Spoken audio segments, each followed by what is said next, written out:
नमस्कार। प्रभा साक्षी news network और आप सभी का स्वागत है। उत्तर प्रदेश लोक सेवा आयोग यानी यूपीपीएससी के पीसीएस प्री और आरओ एआरओ की परीक्षा 2 दिन में संपन्न कराने के निर्णय के विरोध में छात्रों का आंदोलन आज चौथे दिन भी जारी है।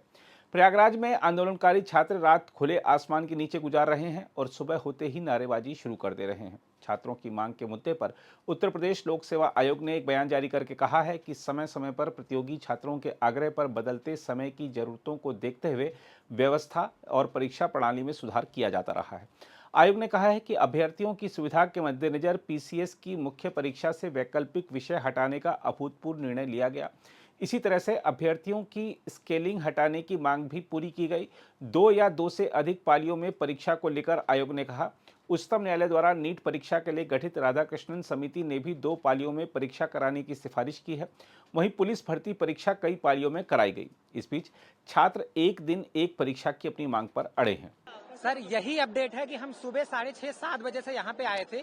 हम छात्र लोग केवल अपने अधिकारों की मांग कर रहे हैं। सिर्फ इतनी मांग है कि जैसे पीसीएस आरओ का पेपर पहले होता था उसी हिसाब से कराया जाए। कोई भी नॉर्मलाइजेशन, कोई भी 2 शिफ्ट में एग्जाम्स ना कराए जाए, क्योंकि ये पीसीएस का पेपर है जिसमें किसी भी सिलेबस का अनुमान लगाना आसान है कि कौन सा शिफ्ट टफ है, कौन सा शिफ्ट आसान है। ये पूरी तरह से गलत निर्णय है। अभी हम लोग बैरिकेडिंग तोड़ के इसलिए आए क्योंकि हम लोगों को घुसने नहीं दिया रहा था। सुबह 7:30 बजे से सारी भीड़ को अलग थलग किया जा रहा था। पुलिस प्रशासन की तरफ से धमकी दी जा रही थी। अगर 4-5 छात्र बैरिकेडिंग की तरफ आते दिख रहे थे तो उनको ये बोला जा रहा था कि आपको पकड़ लिया जाएगा, आप कहां जा रहे हो, आप यही करने आए हो। सर, अगर किसी एस्पिरेंट को सड़क पर उतरकर आंदोलन करना पड़े तो ये प्रशासन की कमी है, हमारे शिक्षा विभाग की कमी है। हम कोई रोड छात्र नहीं है सर। हमारा पेपर 1 महीने बाद है। हम लोगों को पेपर की तैयारी करनी है। हम यहाँ पे आके आंदोलन कर रहे हैं। ये किस प्रकार की शिक्षा व्यवस्था है सर? हम यही बोलना चाहते हैं। दिसंबर में अभी वर्तमान में कैसे आप लोग प्रदर्शन कर रहे हैं? सर, प्रदर्शन हमारा शांतिपूर्ण ही है। हमारी मांगों को पूरा किया जाए। प्रशासन सर हमको उकसा रहा है। सिविल ड्रेस में आ रहे हैं, हमारे दोस्तों को धमका रहे हैं कि आप यही करने आए हो। महिलाओं को सर, हमारे सबके पास फोटोज थी, अभी भैया के पास हैं। वहाँ पे महिलाओं को सिविल ड्रेस में आके उठा रहे हैं, ले जा रहे हैं, धमका रहे हैं। तो इस प्रकार से हमारे सबके साथ ट्रीट किया जा रहा है सर। पुलिस सर हुआ है, वीडियो है, आप भी हम थोड़ी देर में दिखाएंगे। उसका फुटेज आपको दिखाएंगे सर। सबके पास उन बच्चों का फुटेज है, अभी हम आपको दिखा सकते हैं। इस वक्त हमारे व्हाट्सएप में नहीं है, पर मेरे भैया के पास है जिन्होंने भी ये फुटेज लिया। ये सारी चीजें सत्य हैं, आपने अभी देखा। अभिषेक शुक्ला। आंदोलन को डिस्टेबलाइज करने की कोशिश किया जा रहा है। आंदोलन को डिस्टेबलाइज करने की कोशिश की जा रही है। और आयोग इतना हट पे क्यों अड़ा है? ये छात्रों का आयोग है, यहाँ पे जनता का चलेगा और जनता के हिसाब से ही पेपर कराना जाएगा। जनता नाराज नहीं है तो आपके नॉर्मलाइजेशन का क्या फायदा है? जिसको एग्जाम देना है वो संतुष्ट रही है तो आपके इस बदलाव का क्या फायदा है, बताइए। अभी देखा गया आप लोग का सफर का बात टूट गया, आप लोगों ने बैरिकेडिंग को तोड़ा, नहीं हमको रोका जा ये लोग इस मौके की तलाश में थे कि छात्र जो है अपने रूम पे जाए, यहाँ पे छात्र बल की संख्या कम हो, तब हम इस छात्र को, इस आंदोलन को खत्म कर सके। ये पुलिस की पूरी साजिश है और ये साजिश नहीं चलेगी। हमें कोई सरकार से या किसी पार्टी से कोई लेना देना नहीं है। ये छात्र का आंदोलन है और छात्र के मुद्दों को उठाया जा रहा है। तो यहाँ पे कोई राजनीतिकरण नहीं हो रहा है। पुलिस जो है एसटीएफ के सादे ड्रेस में आके आंदोलन को डिस्टेबलाइज करने की कोशिश कर रही है। ये प्रदर्शन हम लोग अपने एग्जाम को लेकर कर रहे हैं। हम लोग कल रात से यही हैं, 3 दिन से हम लोग लगातार बैठ रहे हैं। और आज सुबह क्या हुआ, हम लोग जब अपने दिन की शुरुआत की, हम लोग धरना की शुरुआत अपने राष्ट्रगान के साथ करते हैं। और जब जैसे ही राष्ट्रगान खत्म हुआ था उसके बाद क्या हुआ था, हम लोग यहाँ बैठे थे तो सारे कुछ पुलिस वाले सिविल ड्रेस में आए थे और हम लड़कों के साथ बदतमीजी करने लगे, घसीटने लगे। और 1-2 हमको खुद ही लाठी पड़ी, आप पीछे देख सकते हैं, 1-2 लाठी पड़ी है लड़कों को भी। और हमारी एक बहन थी गौरी, उसका तो आप बताइए विकलांग है, वो बैसाखी तक ले गए हैं पुलिस प्रशासन। बताइए वो कैसे चलेगी? ये हम दिव्यांग बच्चे और हम विद्यार्थियों के साथ ऐसी बदसलूकी की जा रही है कि दिव्यांग बच्चों को तक नहीं छोड़ा जा रहा है। आप देख लीजिए, प्रदर्शन ऐसे जारी रहेगा जैसे चल रहा है, उसी तरह से एकदम जोश के साथ हमारा प्रदर्शन जारी रहेगा और उत्साह इसी तरह दिनों दिन बढ़ता जा रहा है। हमारा नाम प्रवेश कुमार है, मैं एटा से आया हूँ, आप जान लिए एटा से। लोक सेवा आयोग के समक्ष कुछ छात्रों द्वारा जो है धरना प्रदर्शन किया जा रहा है कुछ एग्जाम्स को लेके। वहाँ पे छात्रों से सभी से अनुरोध किया जा रहा है कि वो अपना धरना संवैधानिक तरीके से धरना स्थल पर कंटिन्यू करें और उनकी जो बात है वो अथॉरिटीज तक पहुंचाई जाएगी। तो सर क्या लगता है कि मतलब इसमें जो कुछ गिरफ्तारियां हुई हैं, क्या इसको लेकर क्या कहेंगे? देखिए, ये कल की घटना है जहां पे लोक संपत्ति को नुकसान पहुंचाया गया था। उसमें जो आपराधिक प्रवृत्ति व अराजक तत्व सम्मिलित थे उनके विरुद्ध में एफआईआर हुई थी और 2 गिरफ्तार किए गए थे। वो छात्र नहीं अराजक तत्व हैं और आपराधिक तत्व थे, उनका बृहद आपराधिक इतिहास था। इसी तरीके से कुछ और आपराधिक तत्व व अराजक तत्व छात्रों के बीच में सम्मिलित हो रहे हैं और उन्हें भड़काने का कार्य भी कर रहे हैं और हम लोगों से बातचीत करने से भी उनको रोक रहे हैं। उनको चिन्हित किया जा रहा है और उनसे भी पूछताछ की जा रही है। सर बीती रात कमिश्नर व डीएम साहब आए थे, तो क्या कुछ निकला है? जी, वो वार्ता छात्रों से लगातार जारी है और कुछ ना कुछ सॉल्यूशन जो है वो वार्ता से निकल क्या अपील करते हैं जिस तरह से? छात्रों से एक ही अपील है कि शांतिपूर्वक अपना जो भी बात रखना चाहते हैं, धरना रखना चाहते हैं, वो चिन्हित धरना स्थल पर उसको शिफ्ट करें और अपनी बात शांतिपूर्वक रखें।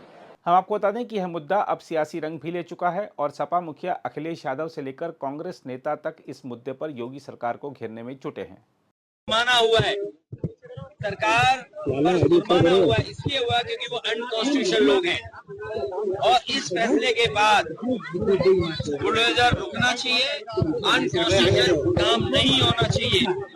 सीएम योगी आदित्यनाथ कहा कि समाजवादी जो है तुलतालजों की पार्टी है और अखिलेश यादव उससे जो है और क्या कहेंगे?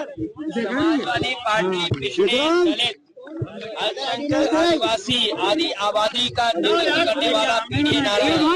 पीडीए गरीब जो गरीब हैं उनकी आवाज है, जिनके साथ अन्याय हुआ है उनके साथ खड़ा पीडीए परिवार है। हमारे मुख्यमंत्री को कुछ समझ में कम आता है।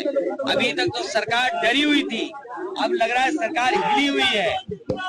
जिंदाबाद जिंदाबाद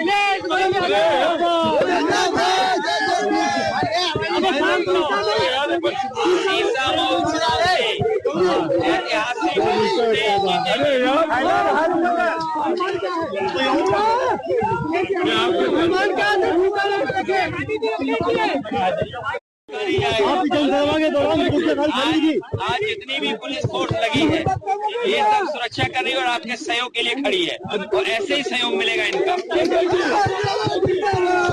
और ये जो सुप्रीम कोर्ट का जो फैसला आया है इसके बाद प्रशासन न्याय करेगा, न्याय नहीं कर सकता। आज की तारीख वोट पड़ जाता, आज ही की तारीख हमें आने का मौका मिला तो आज ही की तारीख सुप्रीम कोर्ट ने सरकार पर जुर्माना लगाया, ऐसे दोषी अधिकारियों के खिलाफ कार्रवाई के लिए कहा है। हमें उम्मीद है इसके बाद अधिकारी न्याय करेंगे और जनता के खिलाफ नहीं जाएंगे।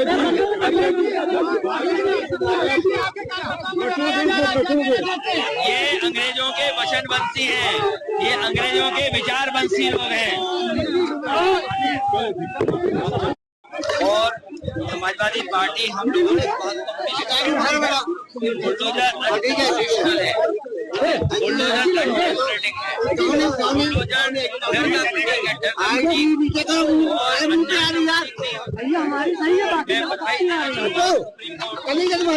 बधाई देना चाहता हूँ सबको जिन्होंने इसमें लड़ करके ये सुप्रीम कोर्ट के माध्यम से फैसला आया है और इसके बाद कम से कम सरकार को रास्ता न्याय का छोड़ना चाहिए। इस तरह का व्यवहार सरकार का नहीं होना चाहिए। ये कोर्ट में ये बात कही जाए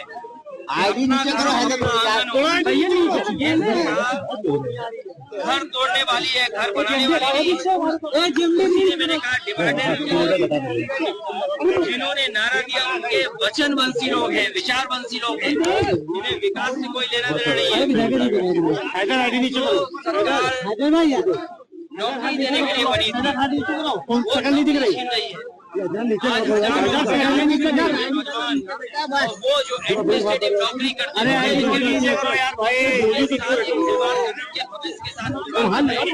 इलाहाबाद और प्रयागराज में नौकरी आए बड़े लिखे उनपे लाठी चलवा रहे हैं, वो पेज छोड़ करके अपनी पढ़ाई की आंदोलन कर रहे हैं।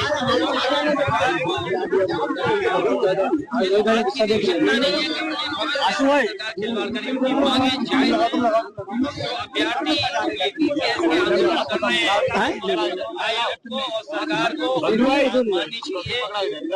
ये आयोग जो है आयोग बन करके खड़ा हो गया है। हिलाओ नहीं।